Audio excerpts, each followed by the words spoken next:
الحق من ربك فلا تكن من الممترين.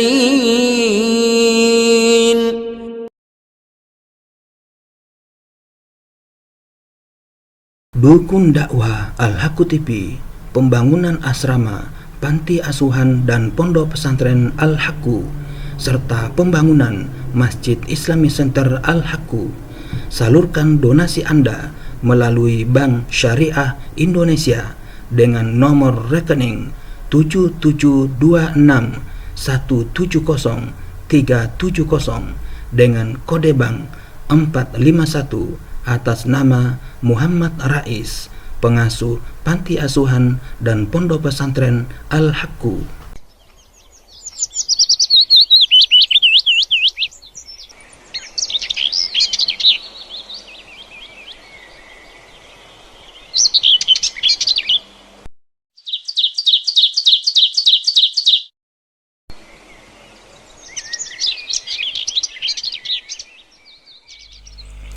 Bismillahirrahmanirrahim. Assalamualaikum warahmatullahi wabarakatuh. Alhamdulillahi rabbil alamin. Wassalatu wassalamu ala nabiyyina Muhammadin wa ala alihi wa ashabihi wa man tabi'a huda ila yaumiddin, amma ba'd. Para sobat Al-Haqqu TV dimanapun Anda berada, alhamdulillah kita bersua kembali dalam rangka melanjutkan penyampaian materi tentang Kamus Kecil Al-Quran, homonim kata secara alfabetis, karya Abul Fadl Hubaish Tiblisi dan Dr. Mehdi Muhakkak. Kali ini kita telah sampai ke bagian yang kedua, yaitu pada huruf ba. Kosakata pada bagian ini yang pertama yaitu ada kata bas.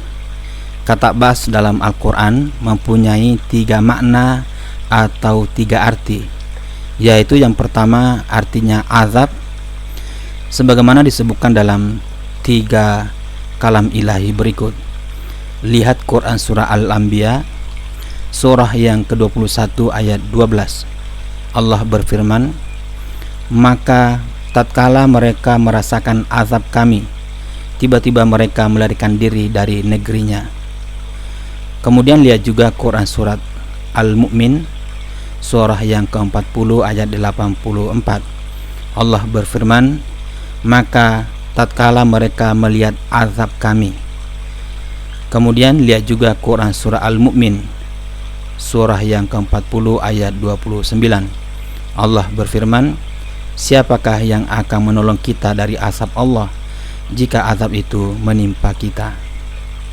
Kemudian makna yang kedua dari kata ba's yaitu serangan atau peperangan, sebagaimana dinyatakan dalam ayat berikut. Lihat Quran surah An-Nisa surah yang keempat ayat 84. Allah berfirman, mudah-mudahan Allah menolak serangan orang-orang yang kafir itu.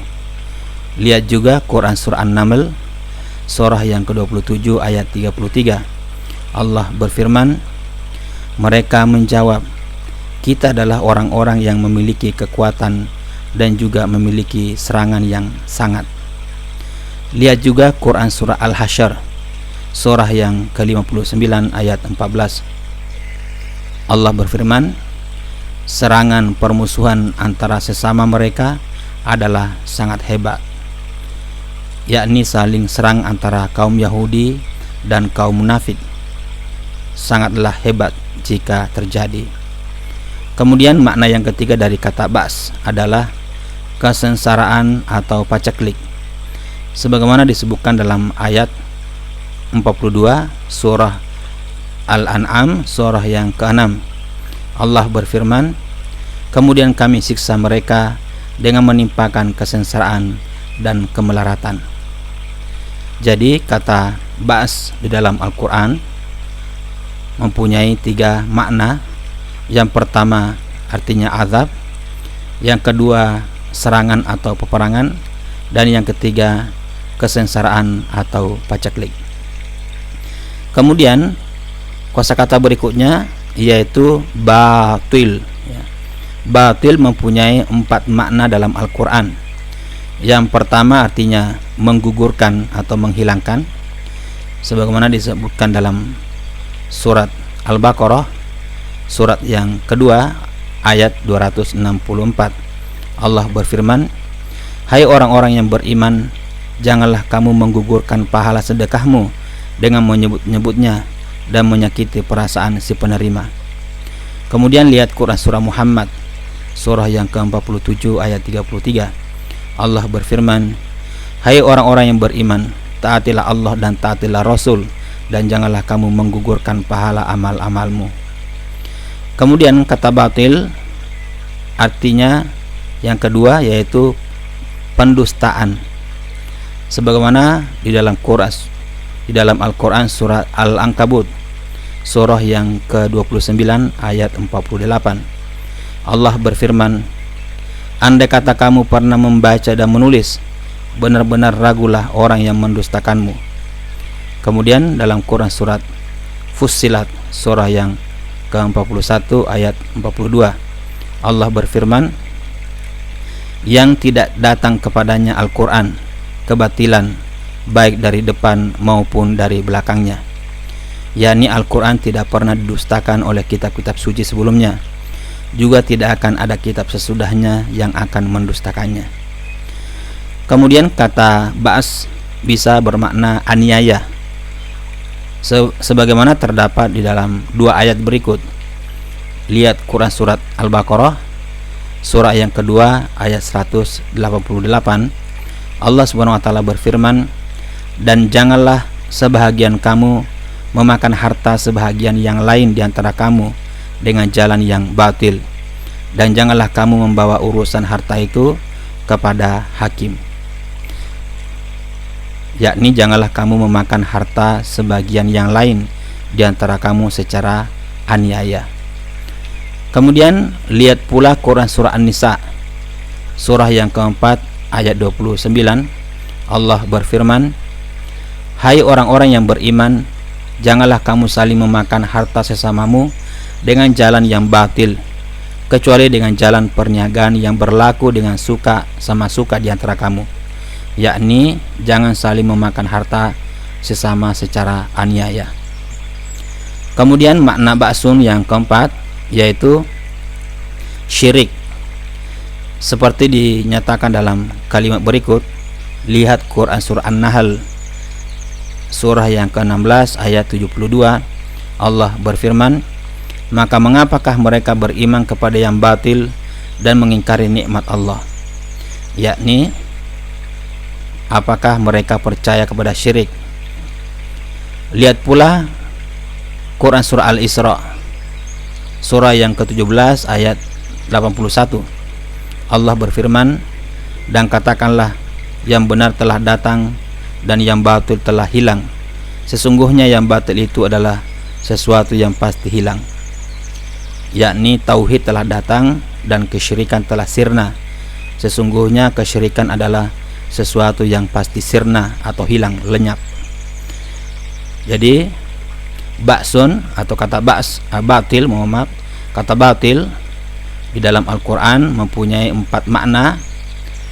Yang pertama artinya menggugurkan atau menghilangkan.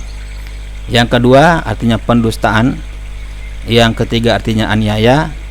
Dan yang keempat artinya syirik. Kemudian ada kata barsakh di dalam Al-Quran. Kata barsakh mempunyai 2 makna. Yang pertama, selang waktu antara sesudah kematian hingga hari kiamat. Makna ini terdapat dalam ayat ke-16 surah Al-Mu'minun, surah yang ke-23. Allah berfirman, "Dan di hadapan mereka ada barsakh sampai hari mereka dibangkitkan." Yakni di hadapan mereka terdapat kurun waktu sesudah kematian hingga dibangkitkan dan dikumpulkan di mahsyar. Kemudian yang kedua, barsakh artinya hijab atau batas, sebagaimana disebutkan dalam ayat 20 surah Ar-Rahman, surah yang ke-55. Allah berfirman, "Antara keduanya ada batas yang tidak dilampaui masing-masing." Jadi barzah mempunyai dua arti dalam Al-Quran. Yang pertama, selang waktu antara sesudah kematian hingga hari kiamat. Kemudian yang kedua, artinya hijab atau batas. Kosakata berikutnya ada kata bir. Bir mempunyai tiga arti dalam Al-Quran. Yang pertama artinya bersilaturahim atau bersilaturahmi. Lihat Quran surah Al-Baqarah surat yang kedua ayat 224. Allah berfirman, janganlah kamu jadikan nama Allah dalam sumpahmu sebagai penghalang untuk berbuat kebajikan. Kemudian yakni untuk melakukan silaturahim atau silaturahmi dengan kerabat. Lihat pula Quran surat Al-Mumtahanah surah yang ke-60 ayat 8. Allah berfirman, Allah tidak melarang kamu untuk berbuat baik dan berlaku adil terhadap orang-orang yang tiada memerangimu karena agama, dan tidak pula mengusir kamu dari negerimu. Yakni tidak melarang menjalin hubungan silaturahim dengan mereka. Yang kedua, kata albir, kata bir artinya ketaatan. Sebagaimana dinyatakan dalam dua ayat berikut. Lihat Quran surah Al-Maidah surah yang kelima ayat 2. Allah berfirman, dan tolong menolonglah kamu dalam mengerjakan kebajikan dan takwa, yakni dengan ketaatan dan mengikuti Nabi Muhammad SAW. Lihat pula Quran surat Al-Mujadalah surah yang ke-58 ayat 9. Allah berfirman, dan bicarakanlah tentang membuat kebajikan dan takwa, yakni tentang ketaatan dan meninggalkan maksiat. Yang ketiga, ketakwaan. Makna bir artinya ketakwaan, seperti disebutkan dalam ayat. Lihat surah Al-Baqarah ayat 177. Allah berfirman, bukanlah menghadapkan wajahmu ke arah timur dan barat itu suatu kebajikan, tetapi sesungguhnya kebajikan itu ialah beriman kepada Allah. Yakni ketakwaan itu ialah beriman kepada Allah. Perhatikan pula Quran surah Al-Imran surah yang ketiga ayat 92. Allah berfirman, kamu sekali-kali tidak sampai kepada kebajikan sebelum kamu menafkahkan sebagian harta yang kamu cintai, yakni tidak akan sampai pada ketakwaan yang sempurna sebelum menafkahi sebagian harta yang dicintai. Jadi kata bir mempunyai tiga makna. Yang pertama artinya bersilaturahmi, yang kedua artinya ketaatan, yang ketiga artinya ketakwaan. Kemudian kosakata berikutnya ada kata burhan. Burhan memiliki dua makna. Makna yang pertama artinya hujjah atau bukti, sebagaimana disebutkan dalam firman Allah. Lihat Quran surat 2 surah Al-Baqarah ayat 111. Allah berfirman, tunjukkanlah bukti kebenaranmu jika kamu adalah orang yang benar, yakni tunjukkan bukti kebenaran dari pernyataan bahwa tidak bisa masuk surga kecuali orang Yahudi dan Nasrani. Kemudian lihat Quran surah Al-Anbiya surah 21 ayat 24. Allah berfirman, apakah mereka mengambil tuhan-tuhan selainnya? Katakanlah, tunjukkanlah hujjahmu, yakni tunjukkan bukti pernyataan kalian jika ada Tuhan selain Allah. Kemudian burhan mempunyai makna yang kedua, yaitu tanda, sebagaimana dinyatakan dalam dua ayat berikut. Lihat Quran surah Yusuf surah yang ke-12 ayat 24. Allah berfirman, sesungguhnya wanita itu telah bermaksud melakukan perbuatan itu dengan Yusuf, dan Yusuf pun bermaksud melakukan pula dengan wanita itu, andai kata dia tidak melihat tanda dari Tuhannya. Lihat pula Quran surat Al-Qasas surah yang ke-28 ayat 32. Allah berfirman, masukkanlah tanganmu ke leher bajumu, niscaya ia keluar putih, tidak bercacat, bukan karena penyakit. Dan dekapkanlah kedua tanganmu ke dadamu bila ketakutan, maka yang demikian itu adalah dua tanda dari Tuhanmu kepada Fir'aun dan para pembesarnya. Jadi kata burhan mempunyai dua makna. Yang pertama artinya hujjah atau bukti. Makna kedua dari burhan yaitu tanda. Kemudian ada kata bashar. Kosakata bashar di dalam Al-Quran mempunyai 4 arti atau makna. Yang pertama, bashar artinya Nabi Adam alaihissalam. Ini dinyatakan dalam ayat berikut. Perhatikan Quran surat Al-Hijr ayat 28. Surah Al-Hijr surah yang ke-15 ayat 28. Allah berfirman, sesungguhnya aku akan menciptakan seorang manusia dari tanah liat kering yang berasal dari lumpur hitam yang diberi bentuk. Kemudian perhatikan pula Quran surah Shad surah yang ke-38 ayat 71. Sesungguhnya aku akan menciptakan manusia dari tanah. Yang dimasukkan di sini adalah Nabi Adam alaihissalam.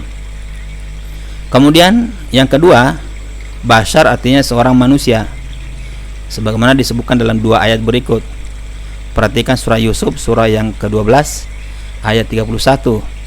Allah Subhanahu wa taala berfirman, ini bukanlah manusia, sesungguhnya ini tidak lain hanyalah malaikat yang mulia. Kemudian perhatikan juga Quran surah Al-Mu'minun surah yang ke-23 ayat 24. Allah berfirman, orang ini tidak lain hanyalah manusia seperti kamu. Kemudian makna bashar yang ketiga yaitu umat manusia. Hal ini disebutkan dalam ayat-ayat.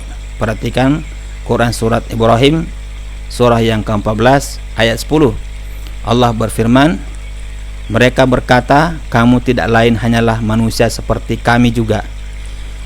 Kemudian dalam surah Yasin surah yang ke-36 ayat 15, Allah berfirman, mereka menjawab, kamu tidak lain hanyalah manusia seperti kami, yakni tidak lain hanyalah umat manusia seperti kami pula. Makna demikian banyak terdapat dalam ayat-ayat Al-Quran lainnya. Kemudian yang keempat, makna bashar artinya kulit manusia, seperti dinyatakan dalam ayat. Perhatikan Quran surat Al-Mudaththir surah yang ke-74 ayat 28-29. Allah berfirman, sakor itu tidak meninggalkan dan tidak membiarkan. Neraka sakor adalah pembakar kulit manusia. Jadi kata bashar mempunyai 4 makna atau arti. Yang pertama artinya Nabi Adam alaihissalam. Yang kedua, bashar artinya seorang manusia. Yang ketiga, bashar artinya umat manusia. Dan yang keempat, bashar artinya kulit manusia. Kosakata berikutnya ada kata basir. Kata basir dalam Al-Quran mempunyai 3 makna. Yang pertama artinya melihat dengan indera hati, sebagaimana disebutkan dalam 2 ayat berikut. Lihat Quran surat Al-A'raf surah yang ke-7 ayat 197. Allah berfirman, dan kamu melihat berhala-berhala itu memandang kepadamu padahal ia tidak melihat. Kemudian perhatikan Quran surat Al-Mulk surah yang ke-67 ayat 19. Allah berfirman, dan tidaklah sama orang yang buta dengan orang yang melihat. Kemudian yang kedua, kata basir maknanya melihat dengan indera penglihatan, seperti dinyatakan dalam ayat berikut. Perhatikan Quran surah Yusuf surah yang ke-12 ayat 93. Allah berfirman, pergilah kamu dengan membawa baju gamisku ini, lalu letakkanlah dia ke wajah ayahku, nanti ia akan melihat kembali, dan bawalah keluargamu semuanya kepadaku. Kemudian Quran surat Al-Insan surah yang ke-76 ayat 2. Perhatikan firman Allah, sesungguhnya kami telah menciptakan manusia dari setetes mani yang bercampur, yang kami hendak mengujinya dengan perintah dan larangan. Karena itu kami jadikan dia mendengar dan melihat, yakni melihat dengan mata biasa. Yang ketiga, kata basir artinya melihat hujjah, sebagaimana disampaikan dalam Quran surat Toha surat yang ke-20 ayat 125. Allah berfirman, berkatalah ia, ya Tuhanku, Mengapa engkau menghimpunkan aku dalam keadaan buta, padahal aku dahulunya adalah seorang yang melihat, yakni melihat hujjah di dunia. Jadi kata basir mempunyai 3 makna. Yang pertama, basir artinya melihat dengan indera hati. Yang kedua, basir maknanya melihat dengan indera penglihatan. Dan ketiga, basir melihat hujjah. Kemudian ada kata batash. Kata batash memiliki 2 makna dalam Al-Quran. Makna yang pertama artinya azab, seperti disebutkan dalam ayat-ayat berikut. Perhatikan Quran surah Ad-Dukhan, surah yang ke-44 ayat 16. Allah berfirman, ingatlah hari ketika kami menghantam mereka dengan hantaman yang keras, yakni menyiksa mereka dengan siksaan yang keras. Kemudian perhatikan juga Quran surat Al-Qamar, surah yang ke-54 ayat 36. Allah berfirman, dan sesungguhnya dia, Lut, telah memperingatkan mereka akan azab-azab kami. Perhatikan juga Quran surat Al-Buruj, surah yang ke-85 ayat 12. Allah berfirman, sesungguhnya azab Tuhanmu benar-benar keras. Kemudian makna yang kedua dari kata batash adalah kekuatan, sebagaimana dinyatakan dalam 2 ayat ini. Perhatikan Quran surat Az-Zukhruf, surah yang ke-43 ayat 8. Allah berfirman, maka telah kami binasakan orang-orang yang lebih besar kekuatannya dari mereka itu, yaitu orang musyrikin Makkah. Kemudian perhatikan juga Quran surat Qaf, surah yang ke-50 ayat 36. Dan berapa banyaknya umat-umat yang telah kami binasakan sebelum mereka itu, dan berapa banyaknya umat-umat yang telah kami binasakan sebelum mereka, yang mereka itu lebih besar kekuatannya daripada mereka ini. Jadi kata batash mempunyai 2 makna. Yang pertama artinya azab, dan yang kedua artinya kekuatan. Kemudian ada kata ba'al. Kata ba'al mempunyai 2 makna dalam Al-Quran.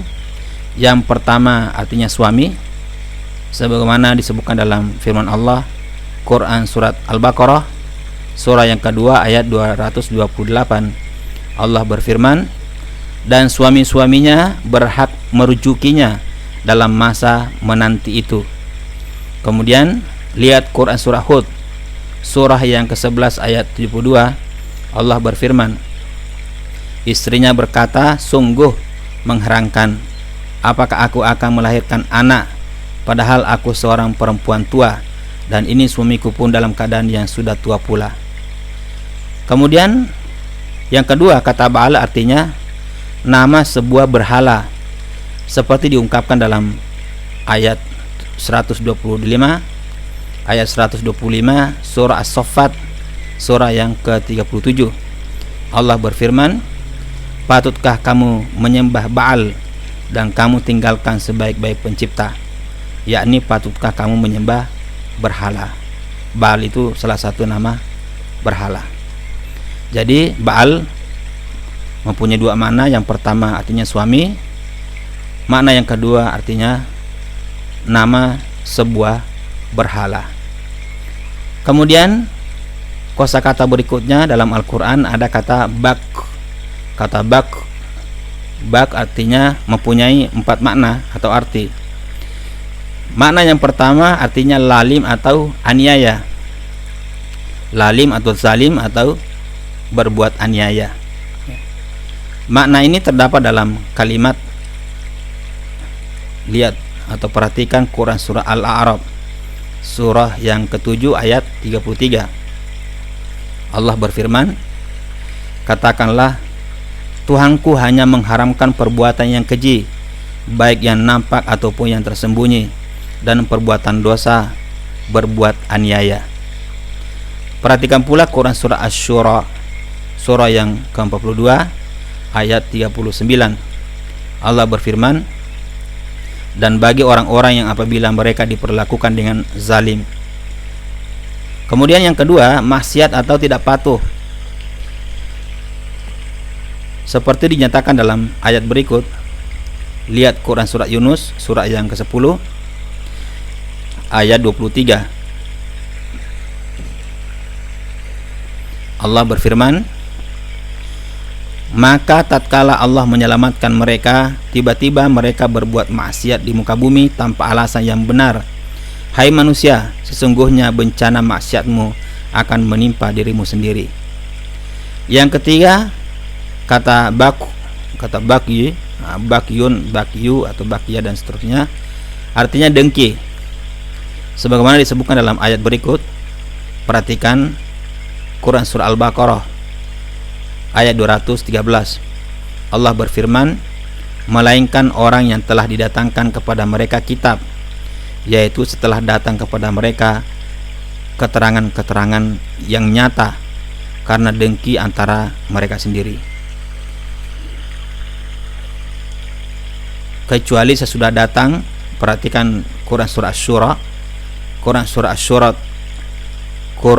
Asy-Syura, surah yang ke-42 ayat 14.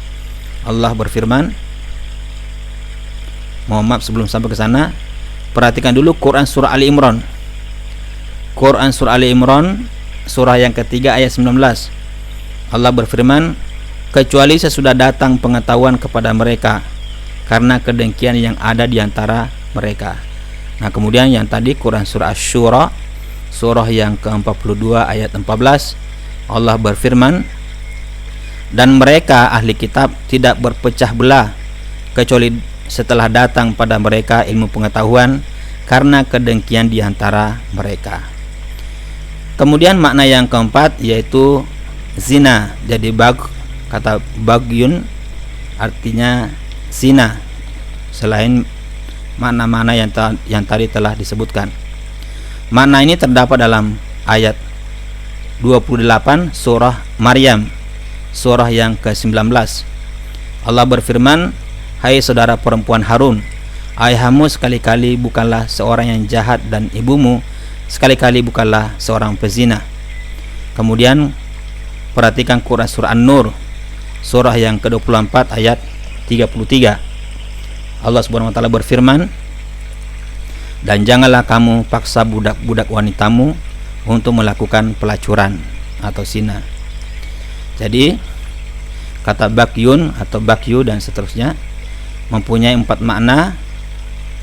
Pertama, lalim atau zalim atau aniaya. Yang kedua, artinya maksiat atau tidak patuh. Yang ketiga, artinya dengki. Yang keempat, artinya zina. Kemudian ada kata bala, kosakata berikutnya yaitu kata bala. Kata ini mengandung 3 makna dalam Al-Quran. Yang pertama artinya ujian. Perhatikan dalam Quran surat As-Saffat, surah ke-37 ayat 106. Allah berfirman, sesungguhnya ini benar-benar suatu ujian yang nyata. Kemudian kata bala mempunyai makna kenikmatan, seperti dinyatakan dalam Quran surah Al-Baqarah ayat 49.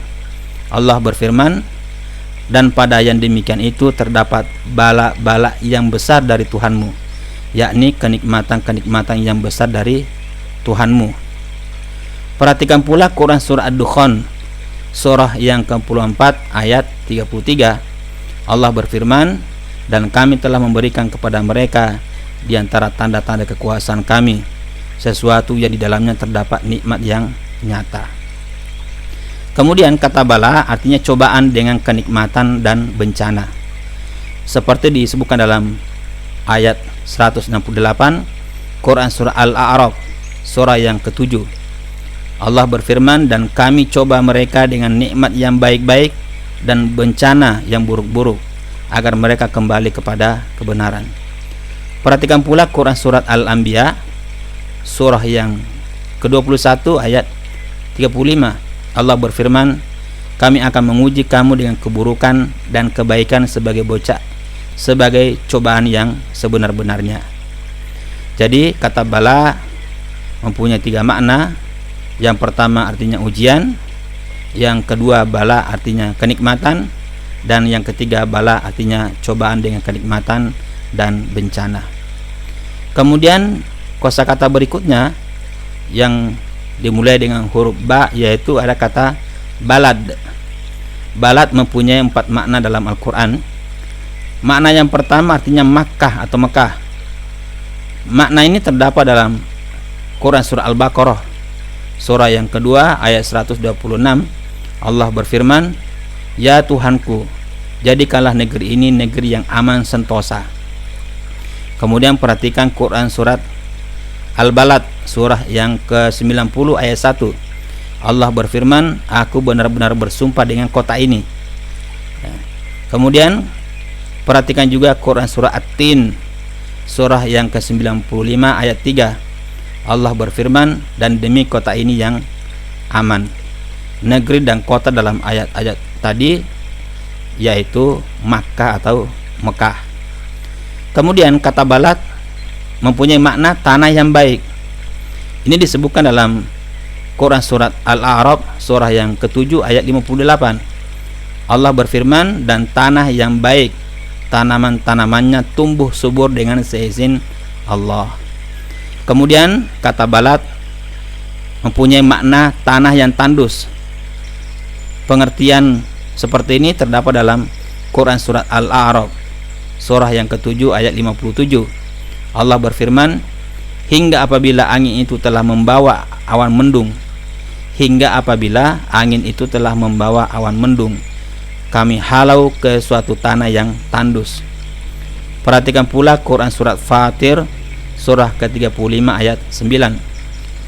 "Lalu angin itu menggerakkan awan, maka kami halau awan itu ke suatu negeri yang mati, yaitu tanah yang tandus." Kemudian kata balad mempunyai arti negeri. Ini dinyatakan dalam 2 ayat berikut. Perhatikan Quran surat Ali Imran surah yang ketiga ayat 196.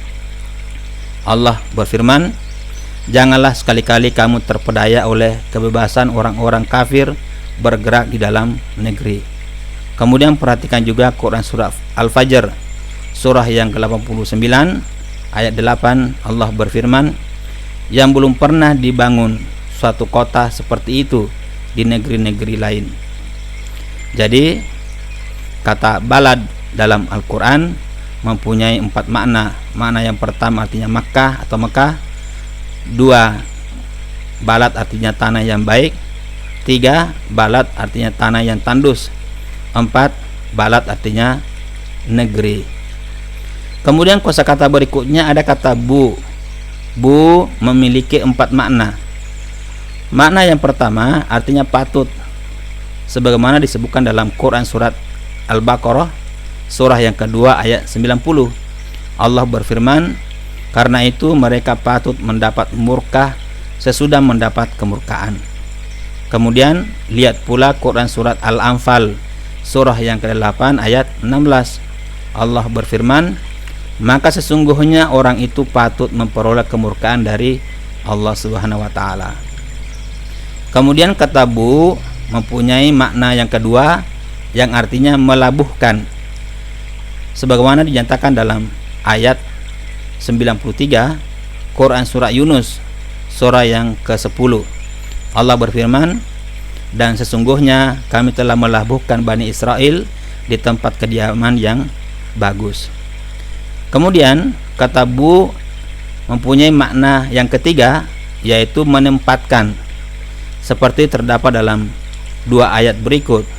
Pertama, lihat Quran surah Ali Imran surah yang ketiga ayat 121. Allah berfirman, "Dan ingatlah ketika kamu berangkat pada pagi hari dari rumah keluargamu, akan menempatkan para mukmin pada beberapa tempat untuk berperang."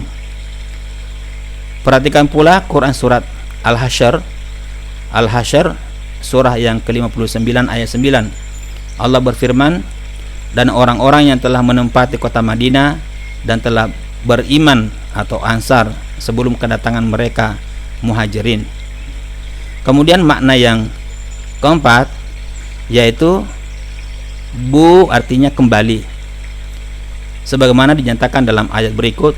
Perhatikan Quran surat Al-Maidah surah yang kelima ayat 29. Allah berfirman, sesungguhnya aku ingin agar kamu kembali dengan membawa dosa membunuhku dan dosamu sendiri. Jadi kata bu dalam Al-Quran mempunyai 4 makna. Yang pertama artinya patut, yang kedua artinya melabuhkan, yang ketiga artinya menempatkan, kemudian yang terakhir bu artinya kembali. Demikian para sobat Al-Haqqu TV semuanya, bagian yang kedua huruf ba dalam kamus kecil Al-Quran, homonim kata secara alfabetis. Semoga bermanfaat. Lebih kurangnya mohon dimaafkan. Billahi taufik wal hidayah. Wassalamualaikum warahmatullahi wabarakatuh.